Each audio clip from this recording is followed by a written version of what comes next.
नमस्कार दोस्तों, travel valley के एक नए ब्लॉग में आपका स्वागत है।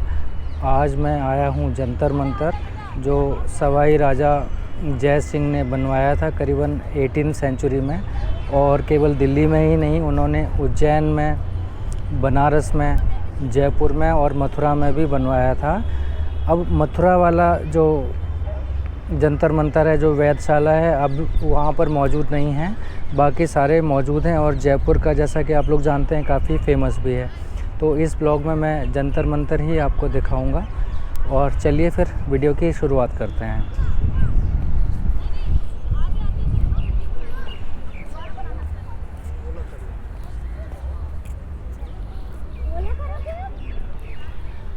तो ये जो जंतर मंतर है, बिल्कुल ठीक कनॉट प्लेस में, बीच कनॉट प्लेस में मौजूद है। और आप इजीली मेट्रो से यहाँ पर आ सकते हैं। नज़दीकी मेट्रो स्टेशन जो है राजीव चौक है।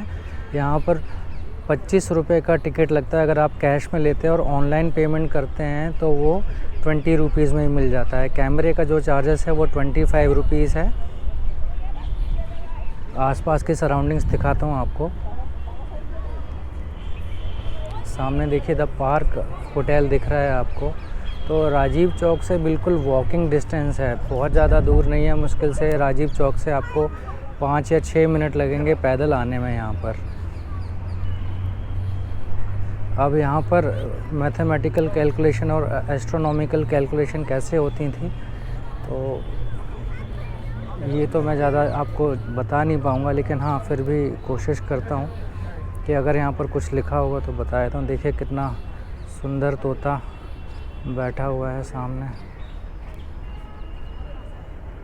इसका घर है ये, इसने घर बना लिया। यहाँ पे काफ़ी सारे और पक्षी भी दिख रहे हैं। आइए थोड़ा और एक्सप्लोर करते हैं और देखते हैं। सामने लिख रहा है सम्राट यंत्रा। तो सम्राट यंत्रा क्या है, एक बार आपको दिखाता हूँ।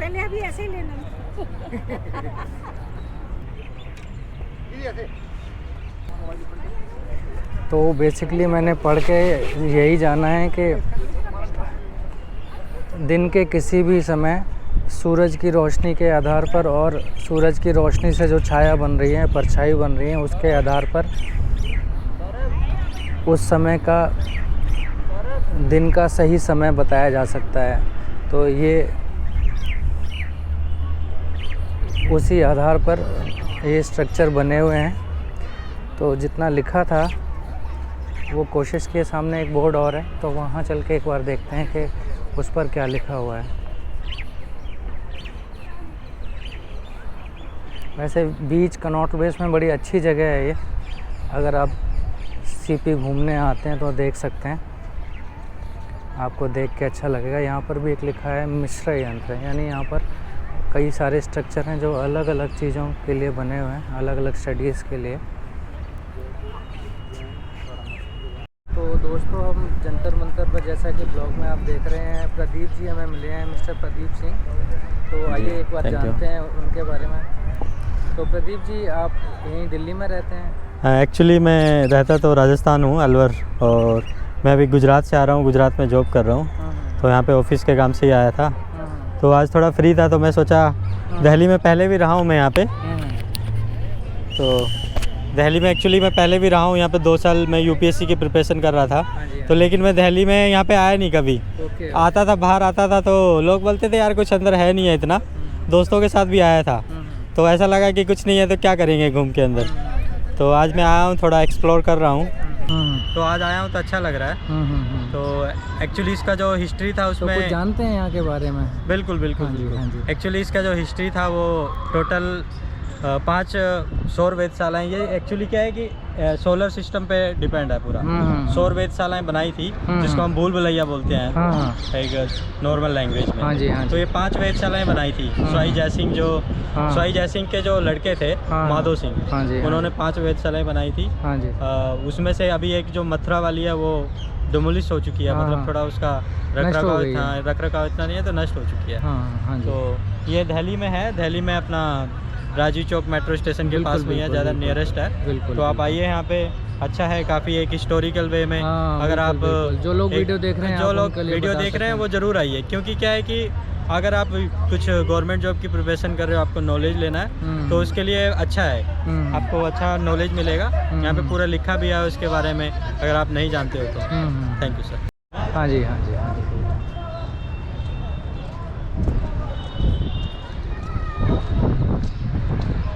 तो दोस्तों और थोड़ा सा एक्सप्लोर करते हैं,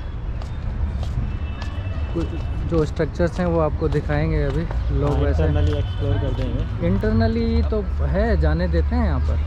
हाँ, इंटरनली नहीं जाने देते क्या? अभी शायद अलाउ नहीं होगा ना इंटरनली, नीचे अलाउ नहीं है। अब इसमें कैलकुलेशन कैसे करते थे, जैसे किसी को पता हो ना, हाँ हाँ, अगर कोई गाइड हो तो वो बता सकता है कि यहाँ पर कैलकुलेशन कैसे होती है।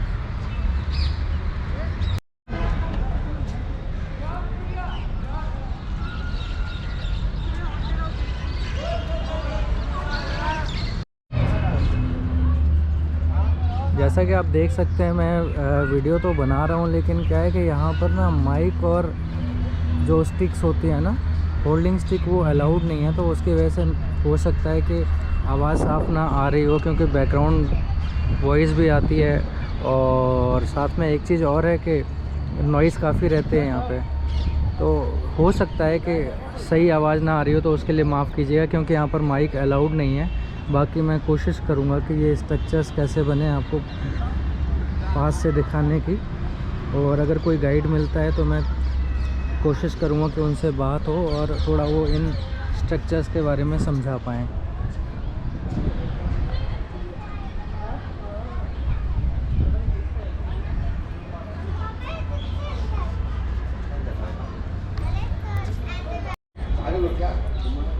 तो गाइज़ हमने पता किया है अभी यहाँ पर गाइड भी अलाउड नहीं है। तो ज़्यादा जानकारी जितनी भी है वो यहाँ पर जो इन्फॉर्मेशन प्लेट्स लगी हुई हैं उनके द्वारा ही हम जान सकते हैं। और इससे ज़्यादा जानकारी अगर चाहिए कि कैलकुलेशन कैसी होती है, तो भाई गूगल का ही सहारा लेना पड़ेगा। तो आप लोग थोड़ा गूगल पर एक्सप्लोर कीजिएगा इसको देख के। अगर आप ये वीडियो देख रहे हैं और आपको वीडियो अच्छा लगता है तो आप एक्सप्लोर कीजिएगा, जानिएगा भाई ये हमारी ऐतिहासिक विरासत है। और आप सोचिए कि उस समय भी साइंस हमारी कितनी आगे थी कि ये सारी कैलकुलेशन स्ट्रक्चर्स के बेसिस पर ही कर लेते थे। उस ज़माने में भाई कंप्यूटर्स तो नहीं थे, लेकिन मैथमेटिकल सुपीरियॉरिटी ज़रूर थी, उसकी वजह से ये सारा मुमकिन हो पाता है। हाँ जी, तो देखिए एक स्ट्रक्चर और है ये, और इसकी कैलकुलेशन कैसे होती थी, यहाँ पर कैसे कैलकुलेशन होती थी और किस काम में ये स्ट्रक्चर आता था। तो यहाँ पर देखते हैं, लिखा तो हुआ है राम यंत्र। इस स्ट्रक्चर का नाम है राम यंत्र, और ये जय सिंह द्वितीय के जो राजा थे, राजा राम सिंह हैं, उनके नाम पर इसका नाम रखा गया था। बाकी की जानकारी मैं देख के आपको बताता हूँ। बेसिकली ये जो है 2 बिल्डिंग्स में डिवाइडेड है, 2 बिल्डिंग से मिलके बना है, और इससे ज़्यादा तो क्लैरिटी है नहीं कि उसमें क्या लिखा हुआ है। तो भाई मैं तो आप लोगों से यही रिक्वेस्ट करूँगा कि आप एक बार एक्सप्लोर ज़रूर कीजिएगा। ये देखिए ये स्ट्रक्चर बना है, आपको दिख रहा होगा। ये चारों तरफ से देखने में ना आपको सेम लगेगा ये। अब इसकी कैलकुलेशन का क्या आधार था तो ये तो मैं ज़्यादा नहीं बता सकता हूँ, लेकिन हाँ ये जो बिल्डिंग है ना, ये चारों तरफ से बिल्कुल सेम बनी हुई है। देखिए थोड़ा दूर से दिखाने की कोशिश करता हूँ। अच्छा, ये 2 स्ट्रक्चर हैं सेम एक जैसे, यही उस पर लिखा हुआ था कि जो ये वेधशाला है 2 हिस्सों में, 2 स्ट्रक्चर में, 2 बिल्डिंग इसमें बनी हुई है।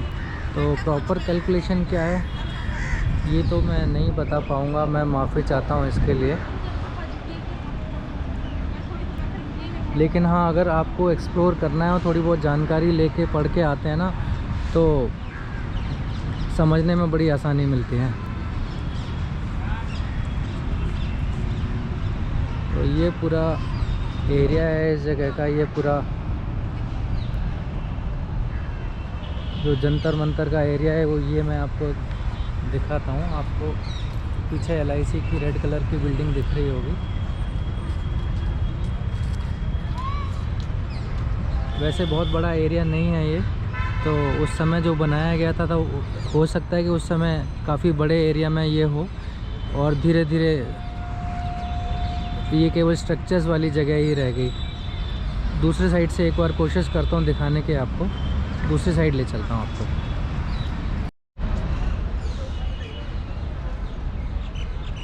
तो दोस्तों ये बेसिकली ये जो जगह है ये पार्क का काम भी करती है। यहाँ पर देखेंगे कि जो सराउंडिंग एरिया है इन बिल्डिंग्स का, वहाँ पर जो है लोग आते हैं, घूमते हैं, बैठते हैं, टाइम पास करते हैं।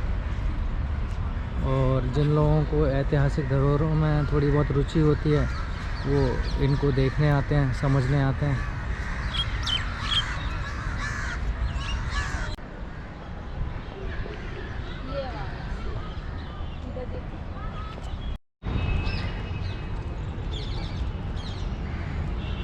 वैसे यहाँ पर ना कोई गाइड होना चाहिए जो एटलीस्ट कम से कम बता पाए कि कैलकुलेशन कैसे करते थे। बाकी तो मेन तो वही है। हाँ, हिस्ट्री तो बता ही देंगे अपन। हाँ, हिस्ट्री तो कोई भी पढ़ के समझ लेगा, लेकिन कैलकुलेशन कैसे होती थी टाइम की या और चीज़ों की, हाँ मेन वही है। वो तभी समझ सकते हैं जब कोई समझाए, जिसको इसके बारे में नॉलेज हो।